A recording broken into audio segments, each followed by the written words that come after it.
गिरारीन अस्सलाम वालेकुम।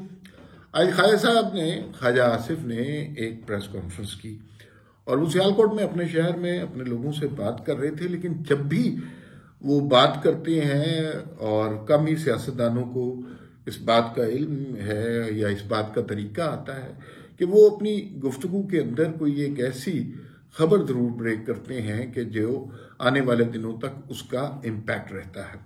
ख्वाजा आसिफ ने भी आज इसी तरह की एक प्रेस कॉन्फ्रेंस की। उसके अंदर चंद बातें बहुत हैरान कर देने वाली थी, बहुत परेशान कर देने वाली थी। वो बातें क्या थी, उनके ऊपर कुछ बात करेंगे। दूसरा जो एक और अहम मसला जिसकी तरफ तवज्जो दिलानी थी आपकी, वो ये कि इमरान खान साहब ने कहा कि पंजाब में 11 जनवरी तक एतमाद का वोट ले लेंगे।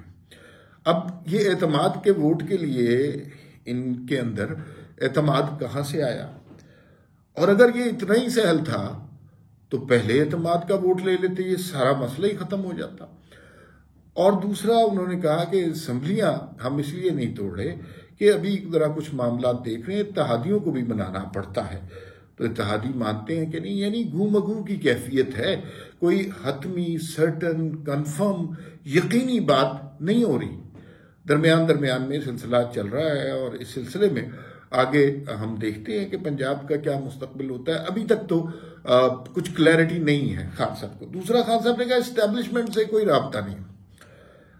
अच्छा, ये बात कहने की जरूरत तो नहीं है, ये तो सभी को पता है कि अब एस्टेब्लिशमेंट का इंटरेस्ट इमरान खान में खत्म हो चुका है।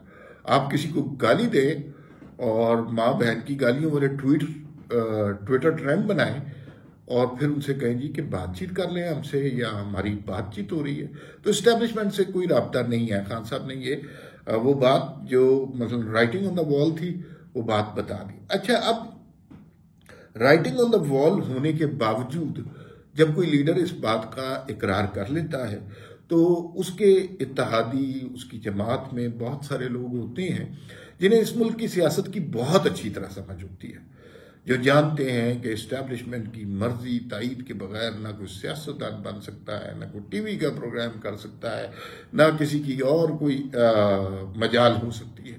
तो वो सारे लोग बहुत अच्छी तरह जानते हैं। अच्छा, जब कोई बहुत ज्यादा जोर दे के ये कहने लग जाता है कि नहीं नहीं हमारा इस्टेब्लिशमेंट से कोई ताल्लुक नहीं है, तो वो सारे लोग जो फसली बटेरे भी होते हैं, जो किसी फोन पर उस जमात में शामिल हुए होते हैं, किसी के कहने पर आए होते हैं, वो आहिस्ता आहिस्ता पीछे हटना शुरू कर देते हैं और उनको उनके अपने अंदर के खौफ मारने लगते हैं कि यार ये तो इस्टेब्लिशमेंट से कोई ज्यादा ताल्लुक नहीं है, तो ये तो खुद भी मरेगा और हमें भी मरवाएगा। ये एक तासुर पड़ता है, बड़ा बदकिस्मत तासुर है, लेकिन ये तासुर बहरहाल मौजूद जरूर है। ख्वाजा आसिफ ने कुछ बातें की। एक तो उन्होंने लैंग्वेज के हवाले से बात की कि जो सियासत के अंदर जिस किस्म की बदजुबानी, गालम गलोच आ गई है, इसका मूजिद कौन है। और मैं भी कोशिश करूंगा कि इसके ऊपर थोड़ी सी बात करूं और माजी के किस्से भी आपको सुनाएं कि ऐसे नहीं है कि सारे दूध से धुले हुए हैं और माजी में जो आज बदजुबानी के हवाले से बात कर रहे हैं, माजी में खुद बड़े बदजुबान रहे हुए हैं, तो उसके हवाले से। लेकिन इससे भी अहम बात जो ख्वाजा आसिफ ने की वो चौधरी परवेज इलाही के हवाले से की। और आपको पता है कि वो ये एक वफ्द गया था, ख्वाजा साहब थे, शहबाज शरीफ थे और जनाब ये जो शुजात के पास गए थे और वहाँ पर परवेज इलाही को इन्होंने डिसाइड किया था कि वो नॉमिनेट करेंगे वजीर आला के तौर पर, और वो इत्तेहादी नहीं रहेंगे इमरान खान हुकूमत के। और उसके बाद दुआए खैर हुई, मिठाइयाँ तकसीम हुई, मुबारकबादें दी गई और नवाज शरीफ तक भी ये पैगाम पहुंचा दिया गया। और उसके बाद अचानक परवेज इलाही साहब चले गए थे बनी गाला, और बनी गाला के बाद आकर जो कुछ हुआ, वो जो गड़मस पड़ा हमारी सियासत में, वो आप सबके सामने है। फिर यहाँ तक हुआ कि परवेज इलाही ने और मोनस इलाही ने ये भी बातें करना शुरू कर दी कि हमें तो जलन बाजवा ने कहा था पीटीआई में दाखिल होने को, हम तो ठीक ठाक दुआएं शुआएं कर रहे थे, तो ये जलन बाजवा ने हमें कहा था और हम इसी वजह से आए।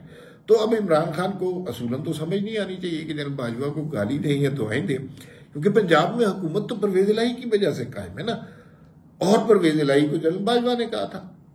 तो बात तो खत्म हो गई। तो फिर अब आप किस नाम की गाली देते हैं? आप एक आदमी के अम्ब्रेला के अंदर उसे क्लैड करें या किसी और तरीके से करें, लेकिन बहरहाल आपका जो हदफ है वो जनरल बाजवा है। आप में इतनी जरूरत नहीं हुई कि वो उसके बारे में उस तरह खुलकर बात कर सकें जब आप वजीर आजम थे, और उसके बारे में आप कहते हैं कि आप बड़े वो एस्टैब्लिशमेंट बड़ी तगड़ी है। मैं क्या कहता, जनरल बाजवा ने सारा इंतजाम संभाला हुआ था, नैब को भी वही चला रहे थे, हालांकि नैब को इमरान खान चला रहे थे।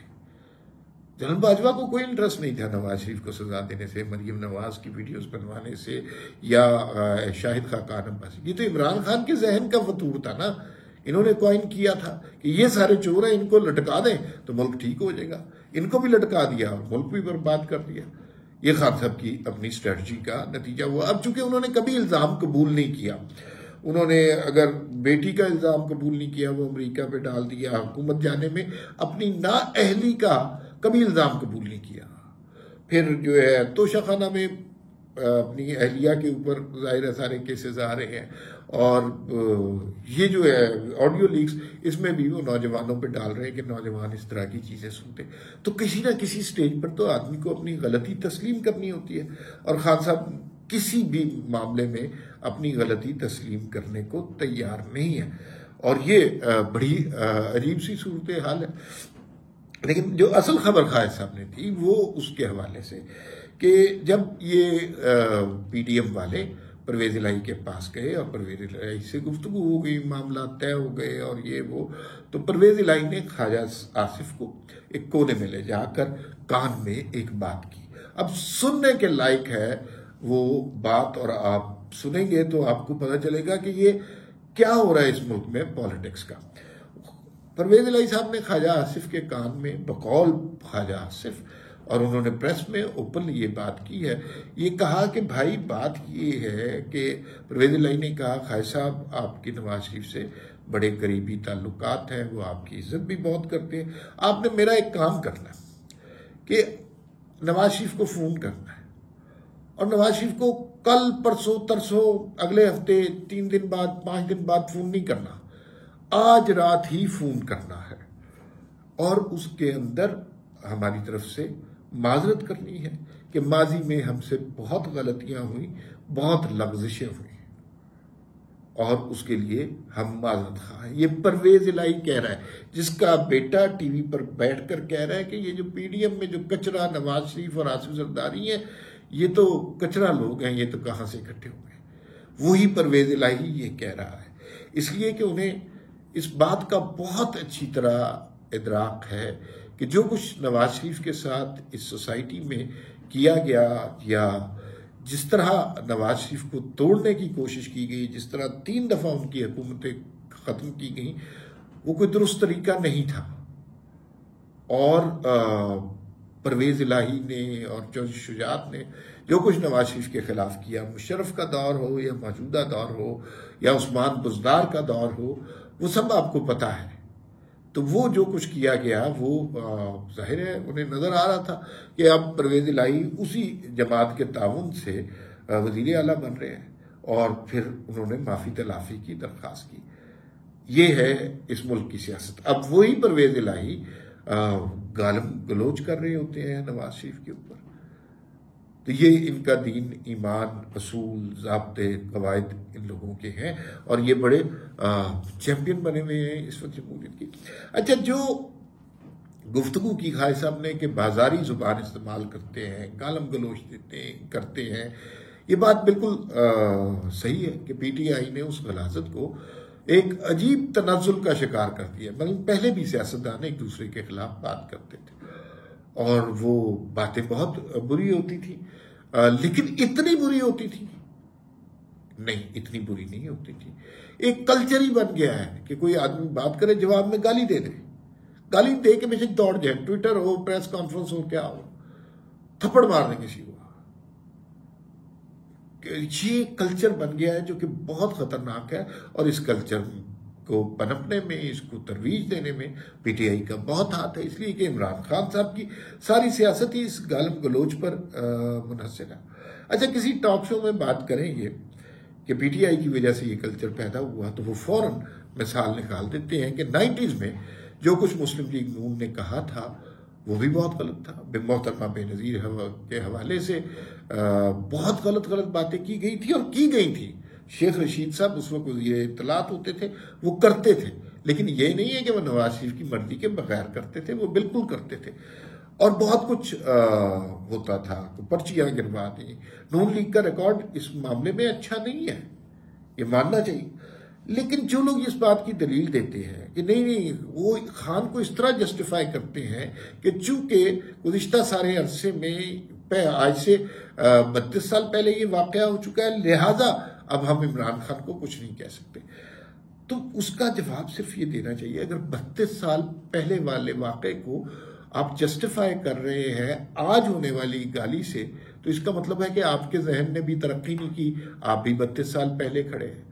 दूसरी बात यह है कि आपको ये तो याद है कि पीपल्स पार्टी और नून लीग के ने आपस में एक दूसरे के खिलाफ बड़े मुकदमे खोले, बड़ी फाइलें खुलवाई, लेकिन ये याद नहीं है कि 2006 में उन दोनों पार्टियों को एहसास हुआ कि उन्होंने जो आपस में इख्तलाफात करके एक दूसरे को नुकसान पहुंचाया, उससे असल में नुकसान जमहूरियत का हुआ और फायदा किसी और को हुआ। तो वो सारी बातें याद नहीं रहती, उन्हें सिर्फ ये याद रहता है कि ओ उस वक्त नवाज शरीफ ने ये किया था, लेकिन अपनी गलती की दुरुस्तगी भी तो की थी ना। वो अपनी दुरुस्तगी नहीं तस्लीम करते तो फिर आज भी इसी बात पे कायम रहते, तो उनकी गलती जरूर थी, लेकिन उन्होंने अपने आप को दुरुस्त किया। इस मामले में वैसे बहुत ज्यादा, ये नहीं कि पीपल्स पार्टी से गलतियां नहीं है, लेकिन बहुत ज्यादा क्रेडिट जाता है पीपल्स पार्टी को।